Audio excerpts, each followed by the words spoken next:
Hello, dear students. Today we are starting with a new chapter, that is chapter number 12, photosynthesis. Before we begin this chapter, let us recall few things. In earlier classes, you might have learned that why energy is essential in different life processes. There are different life processes carried out by your body in your day to day life, right? For example, running, walking, talking, breathing, all these processes are there which are carried out by your body. Different kind of works are carried out by your body. Also, there are processes which go on within your body. For example, digestion, excretion, circulation, respiration, all these processes go on in your body simultaneously or are carried out in your body simultaneously. Now, all these processes need energy to carry out, right? Your body needs energy to carry out these processes. From where do we get this energy then? How do we get this energy? So we get this energy from the food we eat, right? All the animals, whatever food the animals eat, they get energy from them. Similarly, the plants also need energy to carry out different life processes, to carry out the life processes which go on in their body. So, to carry out the processes in plants, they also need energy. And from where do these plants they get energy? They get energy from the solar energy, or you can say sunlight, right? So, the sunlight, these plants they convert the sunlight or the light energy into chemical energy through cellular respiration process. So this process is called as photosynthesis. In other words, you can say photosynthesis is the only process on the earth by which solar energy is trapped by the green plants and converted into food. Whatever sunlight is there, that sunlight is trapped by the plants in the leaves and it is converted into food. In other words, the definition of photosynthesis, you can say synthesis of carbohydrates, that is glucose, from inorganic materials like carbon dioxide, water, with the help of solar energy trapped by the pigments like chlorophyll. Now, you might have learnt in earlier classes that plants they take in carbon dioxide and water and sunlight and then they convert it into food, right? And this process is called as photosynthesis. So here a bookish definition is given to you, that is synthesis of carbohydrates from inorganic material like carbon dioxide and water with the help of solar energy trapped by the pigments like chlorophyll. Now you know that the plants they have green colored pigment in their leaves and that pigment is called as chlorophyll. So these plants they take in the inorganic materials like carbon dioxide and water, and with the help of the sunlight they uh, with the help of the trapped sunlight and by the help of the pigments like chlorophyll, this carbon dioxide and water and all these things are converted into food, and this whole process we call it as photosynthesis process. So here's the reaction which is given of the process of photosynthesis, that is 6 carbon dioxide, 6 molecules of carbon dioxide, 12 molecules of water in the presence of light and chloroplast. As we know, chlorophyll pigments are present in the chloroplast. So, in the presence of light, that is sunlight or the solar energy, and the chloroplast, this carbon dioxide and water are converted into glucose, that is carbohydrates. And then oxygen is given out and water molecules are given out as a byproduct. So, this carbon dioxide and water molecules in the presence of light and chloroplast or chlorophyll pigments, you can say, they convert all these things into food, or you can say they convert all these things in carbohydrate or glucose, and then oxygen and water molecules are given out. As we have learnt in earlier classes that plants they take in carbon dioxide and they give out oxygen, right? So here in this reaction, as you can see, the oxygen molecules and water molecules are given out in the process of photosynthesis. Okay. So the next thing that we are going to see is where is actually the site of photosynthesis? Where does this photosynthesis take place in the plants? So as you can see, leaf of the plants, they have green colored pigments, right? This is the leaf of the plant. They are green in color because they have chlorophyll pigments in them. Now these leaf, if you can zoom into the leaf, you can see this kind of structure.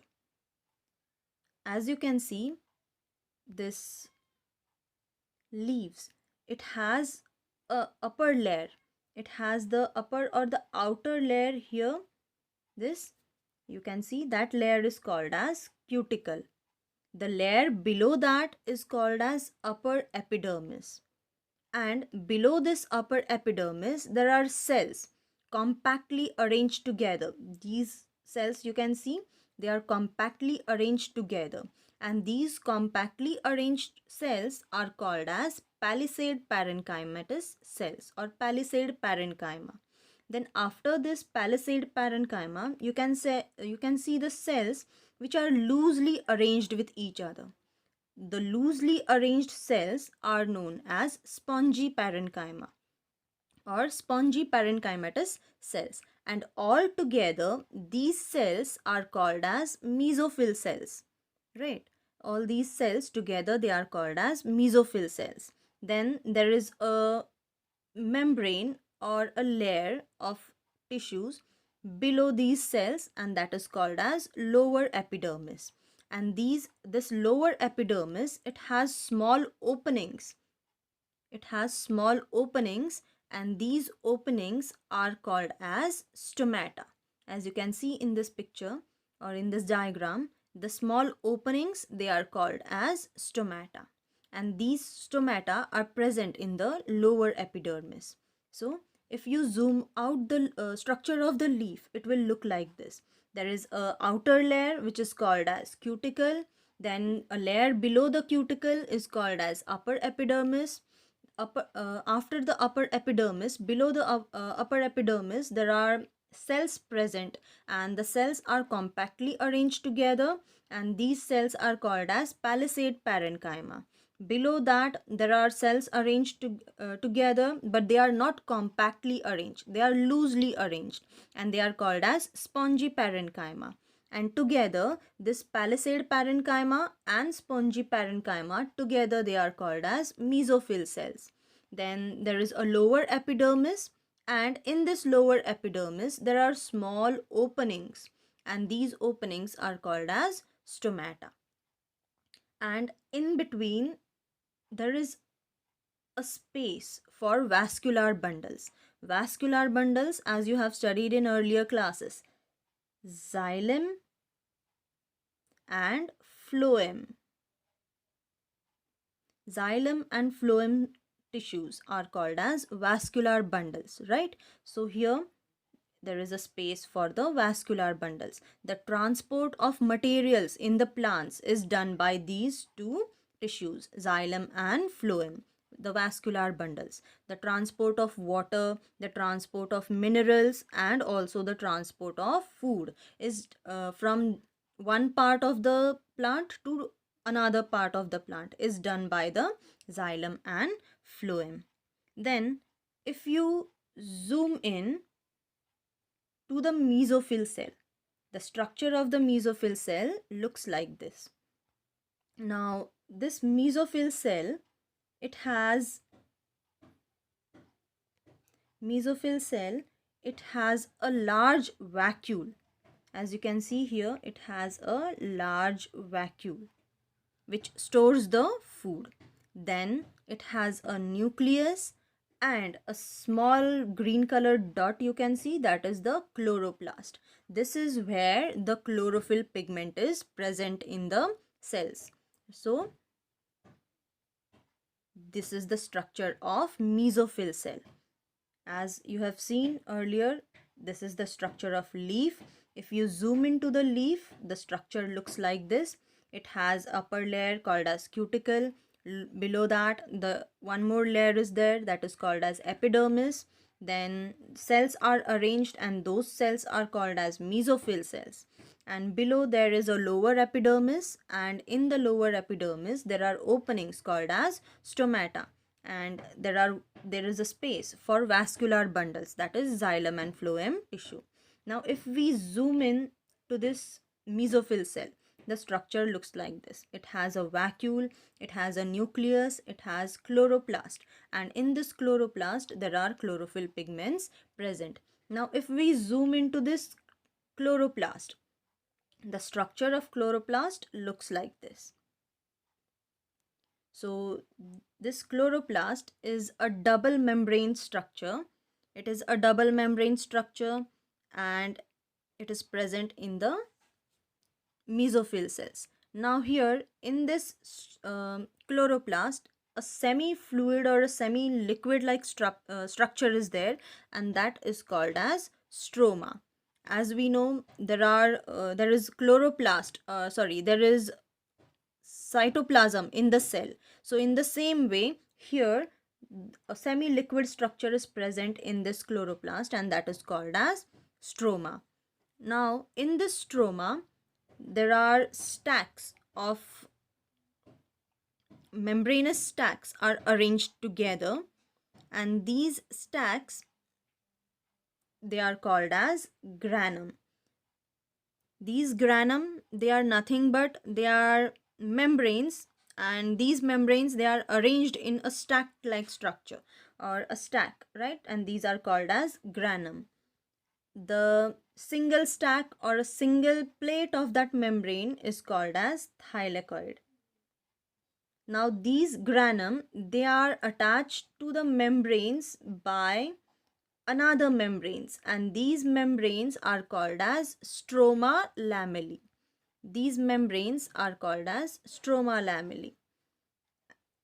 As you can see, these lines which I have drawn over here, these are the stroma lamellae. Now in the chloroplast, there is a coiled DNA which is present. It has its own coiled DNA. It also has ribosomes. It also has its own ribosomes. As you can see here, the dots which I have drawn, these are the ribosomes. Now this chloroplast, it has granum, which are the stacks of the membranes arranged together, and they are connected to the outer membrane with the help of a different membrane that is called as stroma lamellae.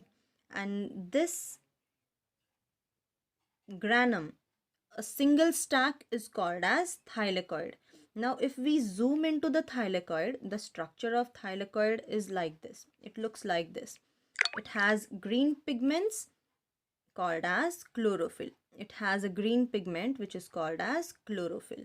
Now as we know, chlorophyll traps the sunlight, or it traps the solar energy in it.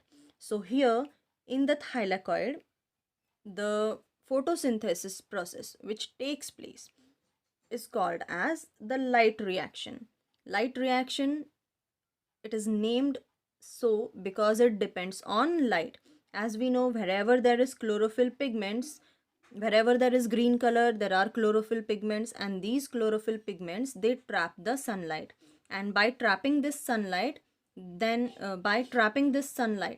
convert the inorganic materials like carbon dioxide and water into food, right, into carbohydrates. And this whole process is called as photosynthesis. Now this photosynthesis is of two types. There are two types of process in the photosynthesis. One is the light reaction, and this light reaction is also called as photophosphorylation. It depends on the light, and that's why it is called as light reaction, and it takes place inside the thylakoid. Then another process is there that is called as dark reaction, and this dark reaction takes place in the stroma. Dark reaction, as the name itself says, it does not depend on the light. Another name for the dark reaction is C3 cycle or Calvin's cycle, named after the scientist which found out this kind of process, or which who found out this dark reaction. So this is the site of photosynthesis, or this is the actual place where the photosynthesis process takes place.